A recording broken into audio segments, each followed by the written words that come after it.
or her favorite pair of shoes. I mean, they all have their purpose, you know, and they're all fantastic in their own way. It's hard to say, really. You know, I feel so lucky. I've played some really great characters and had some really great experiences. I mean, when I did Rambo, that was just an amazing experience all around, to be a part of such an iconic film, to be the only girl that actually survives in the Rambo film. The girl in Rambo 2, as soon as she said, "Take me with you," dead. And that to me was like filmmaking at its best. We were on location in the jungles of Thailand for 3 months, and I mean it was dirty and smelly and gross, but so exciting and fun. And working with Sylvester Stallone, who not only started it but also wrote and directed it too. To work with somebody who's like an icon. I mean, he's just iconic. It was crazy. I didn't know what to call him for the longest time, because he would say, "Call me Sly," and I couldn't. So I'd call him Mr. Stallone, and he would hate that. And so then I just got to like waiting till he looked at me and then going, "Oh, hey!" I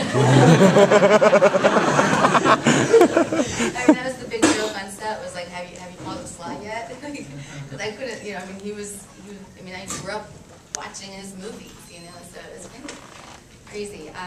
And then also Eunice in Boondock Saints is such a challenge for me, with the accent, the guns. I mean, my first day on set, I'm sorry, I have allergies and my eye keeps watering, so I'm not crying. It's just water. Works to my advantage when I'm at the airport, though. You know, playing Eunice, and my first day on set, they handed me a gun, and they said, "Okay, you're going to fire 6 rounds into camera, you're going to change the mag without looking at it, and then you're going to fire again." And I'd never fired a gun before in my life. I had 2 minutes to learn how to do it, and change the mag without looking. Like, you know, just drop it and look like a pro. Talk about heart pounding. I was so angry. But, you know, it worked, and it was fun and exciting.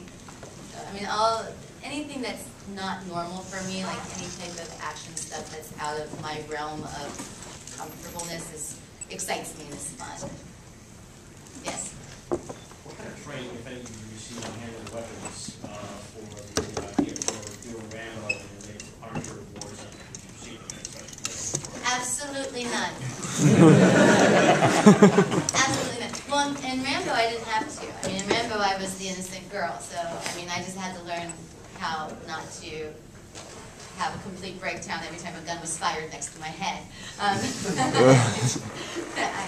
I mean, it just like it just rips right through your gut. Like you just like, you know, every time a gun's fired. So I had no training whatsoever for that, and the same with I mean with Punisher. I mean, because I just had to threaten him with it that one time. So literally, it was on set. You know, they show you, and then like go and do it, and you try to replicate what they do. I'm very lucky, having been an athlete my whole life. I'm pretty good at making it look like I know what I'm doing. Although internally, I'm like, do this. I get very scared. So that's fun. What sport? What kind of sports? You mentioned an athlete. I was a figure skater growing up, and yes, that's a sport. It's not a team sport, so I'm not a team player, but yes. So, handling guns that well, does that make you feel even more of a badass?